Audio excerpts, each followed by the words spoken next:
There are moments in history when one human being changes the world, not with ideas, not with inventions, but with pure force of will.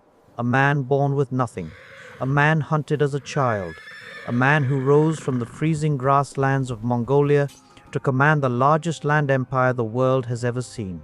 His name struck fear across continents. His armies moved like storms. His strategies reshaped warfare forever. This is the untold story of Genghis Khan, the man who conquered half the world. The year is 1162, somewhere in the wind-swept plains near the Onon River. A baby is born clutching a blood clot in his fist, a sign, the Mongols say, of destiny. His name is Temüjin, but the world he's born into is not one of destiny, it is a world of chaos. Mongolia is a fractured land of rival clans. Tribal warfare is constant, alliances are temporary. Raids are a way of life.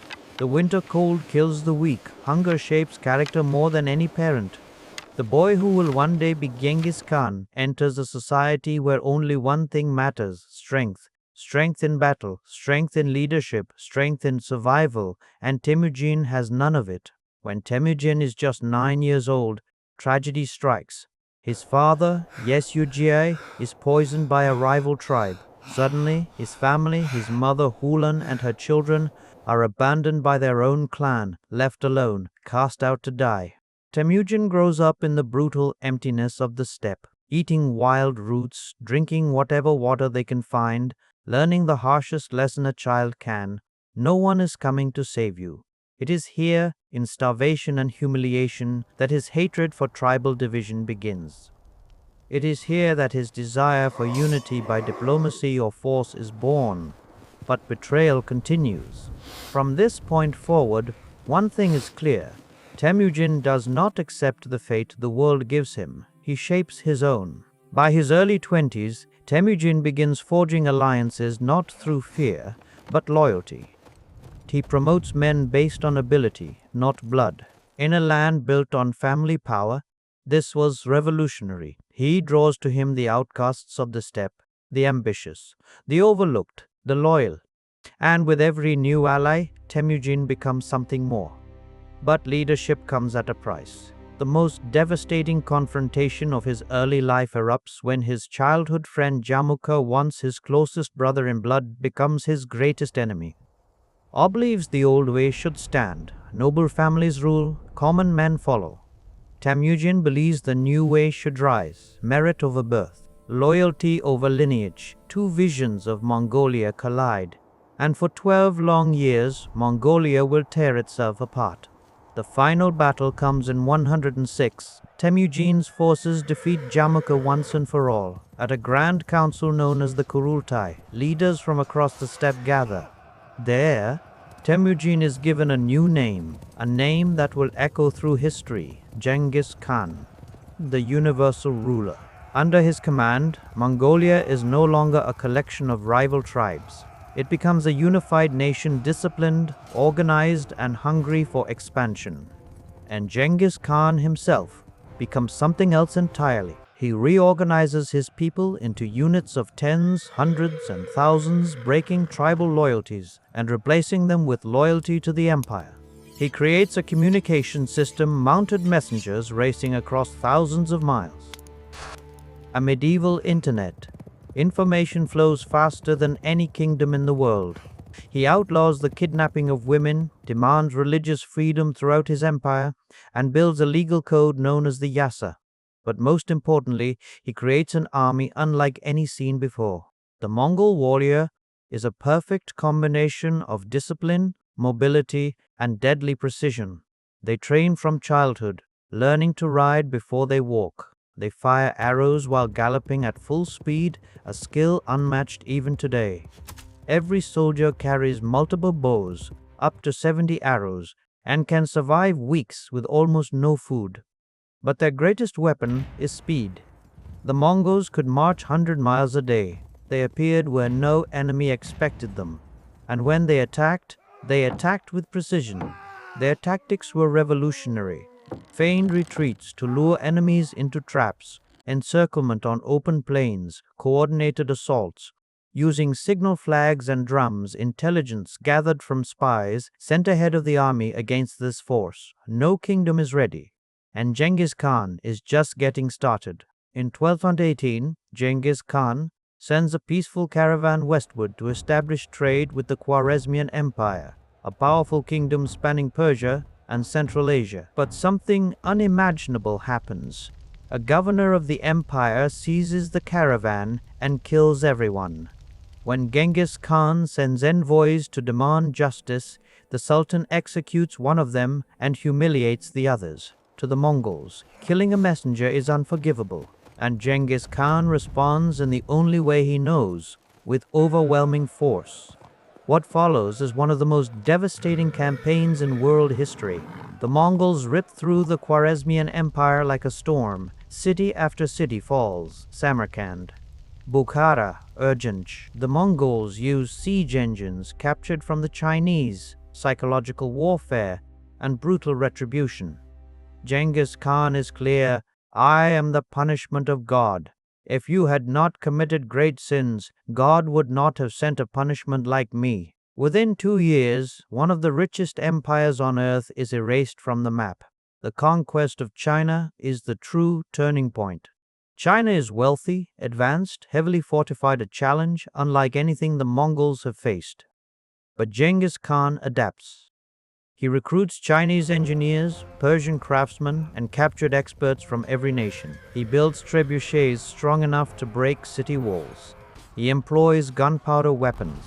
He creates supply lines across mountains and deserts. Against this massive machine, even the great Jin dynasty cannot stand. City by city, fortress by fortress, China falls. In the year 1215, the Mongols take Zhongdu, modern-day Beijing. Smoke fills the sky.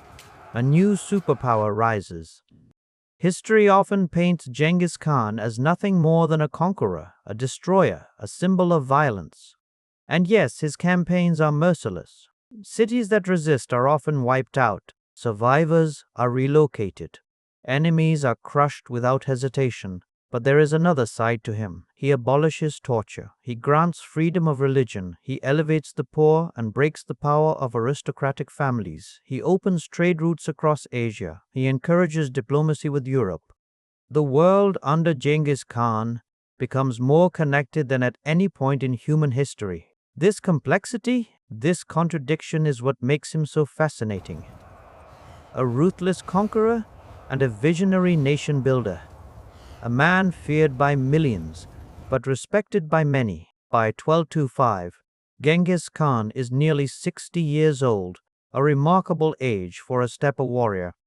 He has defeated the Tanguts in the west, the Jin in the east, and the Muslims in the south. His empire stretches from the Pacific Ocean to the Caspian Sea, but he is not finished. He launches one final campaign, a punishment against the Tangut kingdom for resisting his rule. It is during this campaign, in 1227, that Genghis Khan dies. But how? The truth remains one of history's great mysteries. Some say he fell from a horse. Some say he was wounded in battle. Others claim illness. There are even legends of assassination. His burial is equally mythic. A secret procession carries his body to an unmarked grave somewhere in Mongolia. The guards kill anyone they encounter along the way to maintain secrecy. Then, according to legend, soldiers ride horses across the site until no trace remains. Or Genghis Khan, the man who reshaped continents, disappears into the earth without a mark. Under his sons and grandsons Ojdeh, Menke, Kublai, the Mongols conquer even more. Russia, Persia, Korea, the Middle East, parts of Eastern Europe, the whole of China. The empire becomes the largest contiguous land empire ever known, over 12 million square miles. At its height, a single law, a single messenger system, and a single ruler connected lands from Hungary to Korea. The Pax Mongolica, the Mongol peace, allows trade, ideas, and cultures to flow across thousands of miles. It is during this age that explorers like Marco Polo travel to the court of Kublai Khan. Silk, spices, mathematics, astronomy, and philosophy spread between east and west, and at the root of it all, the foundation Genghis Khan built. Today, Genghis Khan remains one of the most polarizing figures in history. To some, he is a barbarian, a destroyer of cities, a symbol of unimaginable violence. To others, he is a visionary, a unifier, a lawgiver who reshaped Asia.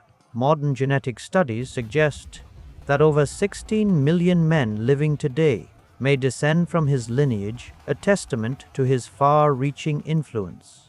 But beyond numbers, beyond battles, beyond empire, Genghis Khan represents something deeper. He represents the power of a single human being to alter the course of history. A boy born into poverty, abandoned, enslaved, betrayed, who rose to become one of the most powerful rulers the world has ever seen. His story is not just one of conquest, but of transformation.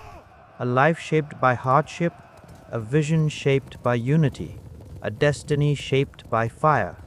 Woe, deep, slow, cinematic, across the frozen plains of Mongolia, across the deserts of Central Asia, across the mountains of China and the rivers of Europe, his shadow still lingers. Genghis Khan, the universal ruler, the man who built an empire on horseback, the man who conquered half the world. He changed history in ways still felt today, through warfare, through law, through the movement of people and ideas, through the very map of our world.